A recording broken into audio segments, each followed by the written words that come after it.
नमस्कार मित्रों। आज अदानी ग्रुप के जो शेयर्स हैं उनसे जुड़ी एक अच्छी खबर आई है। ये अच्छी खबर उन लोगों के लिए है जिसके पास अदानी ग्रुप के शेयर्स ऑलरेडी हैं।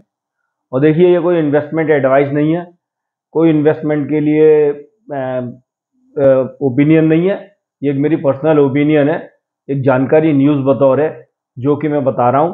कोई भी इन्वेस्टमेंट करने से पहले अपने इन्वेस्टमेंट एडवाइजर से सलाह लें। तो हुआ क्या है कि जो अदानी ग्रुप के शेयर्स हैं वो एमएससीआई इंडेक्स में रिव्यू होंगे 30 अगस्त को, और उनका वेटेज बढ़ेगा। अब ये एमएससीआई इंडेक्स क्या है, शेयर्स रिव्यू क्यों होंगे, उनका वेटेज बढ़ेगा, इन सबका मतलब क्या है, मैं आपको विस्तार से बताता हूँ।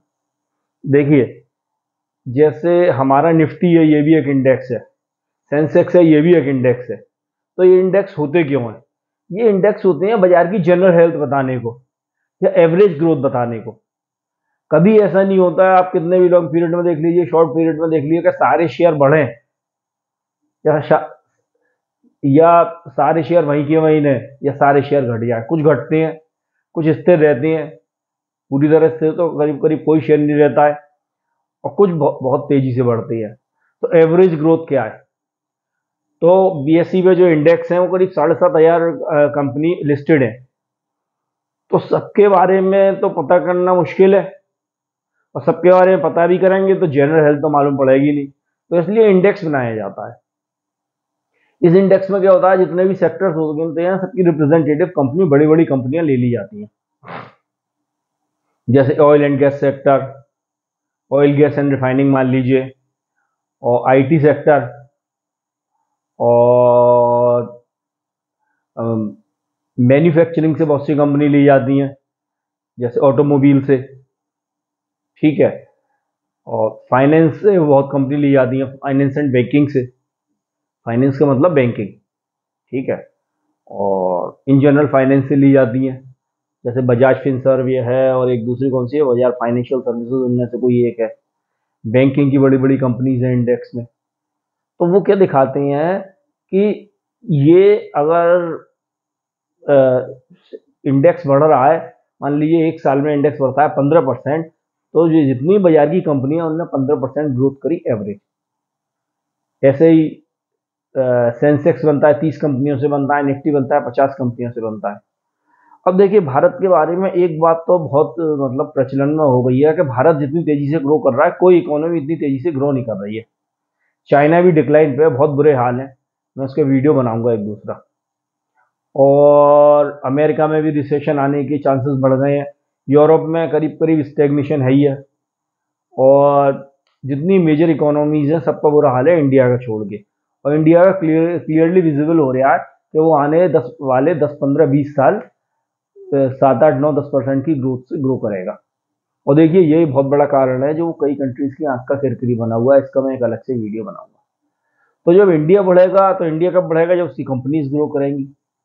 और कंपनीज ग्रो करेंगी तो उनका मार्केट कैपिटलाइजेशन बढ़ेगा। तो मार्केट कैपिटलाइजेशन जैसे जैसे बढ़ेगा, तो आ, उनके जो शेयर्स हैं उनके प्राइसेस बढ़ेंगे। ठीक है। तो इंडेक्स बढ़ेगा।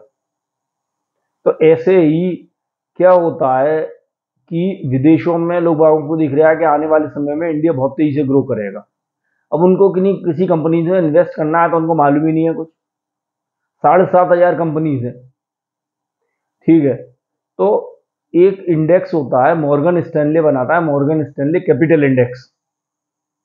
उस इंडेक्स में वो छांट छांट के रिसर्च करके, जो एक आदमी का बूता नहीं होता, वो एक मतलब एक इंडेक्स बना देता है कई कंपनीज को मिला के। उसके करीब 1,60,000 इंडेक्स है, मैंने सुना है। अभी मैं इसकी पुष्टि करूंगा। और कई इंडेक्स हर साल जुड़ जाती हैं, और सारे इंडेक्स हर 3 महीने बाद रिव्यू होते हैं कि उन्होंने कौन सी कंपनी घटा दी है, बढ़ा दी है। एक इंडेक्स है जो टोटली इंडिया को डेडिकेटेड है, उसमें करीब 113 कंपनीज हैं, जिसमें सबसे ज़्यादा वेटेज रिलायंस का है। तो उस इंडेक्स के हिसाब से निवेश करा जाता है। ठीक है। मतलब ये समझिए, अगर किसी ने 30,000 रुपये निवेश करे इंडिया में उस इंडेक्स के हिसाब से, तो 3,000 रिलायंस को जाएंगे, उसका 10% वेटेज है। ठीक है। तो वो इंडेक्स इसीलिए बनाया जाता है कि जो बाहर के इन्वेस्टर्स हैं वो उसमें इंडियन कंपनीज में इन्वेस्ट कर सकें। अब हुआ क्या कि पिछले साल हिंडनबर्ग की जब रिपोर्ट आई थी तो अदानी ग्रुप की कई कंपनीज MSCI इंडेक्स में थी। उसमें MSCI इंडेक्स में उनका वेटेज कम कर दिया गया। कम क्यों कर दिया गया कि अदानी हिंडनबर्ग ने कहा कि ये अदानी की जितनी कंपनीज हैं इनका 25% फ्री फ्लोट होना चाहिए। मैं बताऊंगा फ्री फ्लोट क्या। फ्री फ्लोट मतलब जो बाजार में फ्रीली अवेलेबल शेयर्स हैं ट्रेडिंग के लिए रिटेल इन्वेस्टर्स के पास और FII के लिए पास। ये बताऊंगा, पहले मैं रिपोर्ट का बता दूं। तो हमने कहा इनका 25% वो नहीं है फ्री फ्लोट। ये क्या करते हैं, मॉरिशस के थ्रू, कई ऑफशोर फंड्स के थ्रू, शेल कंपनीज के थ्रू अपने विदेशों से अपने पैसे से ही अपने शेयर खरीदते हैं। फ्री फ्लोट बहुत कम है इसलिए, और ये खरीदते जा रहे हैं। इनने शेयर के भाव चढ़ाए हुए हैं जो कि उनकी जो वास्तविक वैल्यू है वो 85% कम होनी चाहिए, करीब 1/7 जो है। उसके बाद आपको मालूम है बहुत तेजी अदानी कंपनी के शेयर्स गिरे और वो रिबाउंड करेंगे। मैंने उस टाइम भी कहा था, तब मैं ये वीडियो नहीं बना था, मैंने कहा सब कंपनी रिबाउंड कर जाएंगी और ये बेकार की रिपोर्ट है। क्योंकि है क्या, जो अदानी ग्रुप की कंपनीज हैं वेल मैनेज्ड कंपनीज हैं, वेल गवर्न कंपनीज हैं, एक भयंकर प्रॉफिट्स हैं उनके एबिडिटा लेवल पर और नेट लेवल पे। एबिडिटा बहुत है, नेट लेवल कम है क्योंकि वो री इन्वेस्ट करते रहते हैं, वो बहुत तेजी से ग्रो कर रहे हैं। कैश फ्लोज बहुत बढ़िया है, डेट टू एबिडिटा एकदम लिमिट में है, कोई घबराने वाली बात नहीं है। तब भी कहा था, आज भी कहता हूं। ठीक है, तो जो वेटेज जो निर्धारित होता है किसी भी इंडेक्स में, खासतौर से MSCI इंडेक्स में, वो दो चीजों से होता है कि कंपनी कितनी बड़ी है, उसका मार्केट कैपिटलाइजेशन कितना है और फ्री फ्लोट कितना है। तो ये समझिए फ्री फ्लोट उन्होंने कम करके बहुत कम कर दिया MSCI इंडेक्स में, उसको फ्रीज कर दिया। अब उन्होंने घोषणा करी है, जब उन्होंने सब कुछ कैलकुलेट करा, देखा कि भाई कोई ऐसी गड़बड़ नहीं है, फ्री फ्लोट खूब है, तो वो 30 अगस्त को रिव्यू करेंगे और वेटेज बढ़ाएंगे। अब जब वेटेज बढ़ाएंगे, मान लीजिए अभी जो वेटेज उन्होंने कम करा था रेस्टोर कर देते हैं, मेरे ख्याल से वो कई कंपनीज में दुगना तिगना हो जाएगा। किन किन कंपनीज में होगा ये मैं आपको एक आध दिन में इन्फॉर्म करूंगा।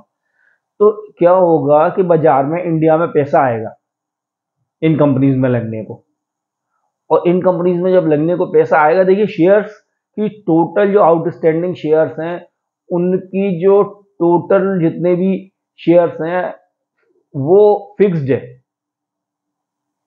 अब देखिए मैं पहले फ्री फ्लोट बताऊं या क्या है। जैसे किसी कंपनी ने 1 करोड़ शेयर है जारी, उसके पास 1 करोड़ शेयर है, तो कुछ तो वो अपने पास ही रखती हैं। जैसे रिलायंस का करीब 51% मुकेश अंबानी जी और उनकी फैमिली के पास है।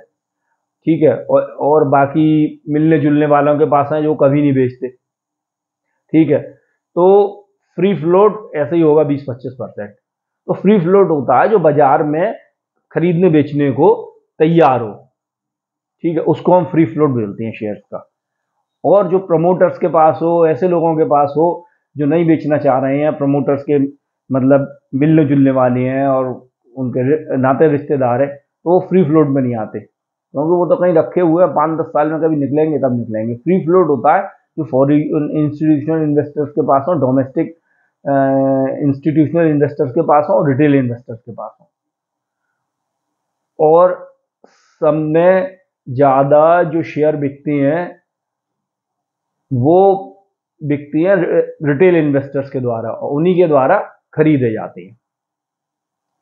ठीक है, तो अब क्या है कि जैसे पैसा आएगा तो वो शेयर्स की डिमांड बढ़ेगी बाजार में। जब शेयर्स की डिमांड बढ़ेगी तो उनके दाम बढ़ेंगे, और ये एक पॉजिटिव न्यूज है।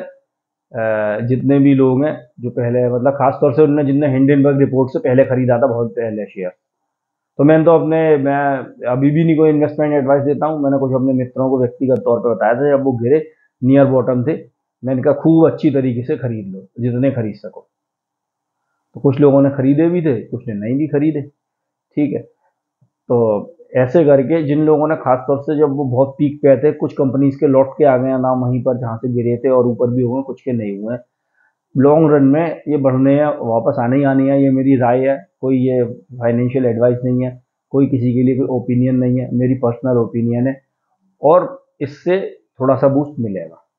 इसी के साथ मैं अपने वीडियो को विराम देता हूँ, अपनी वाणी को विराम देता हूँ। अगर मेरा वीडियो आपको अच्छा लगा हो तो इसको शेयर करें, लाइक करें, सब्सक्राइब करें। धन्यवाद मित्रों।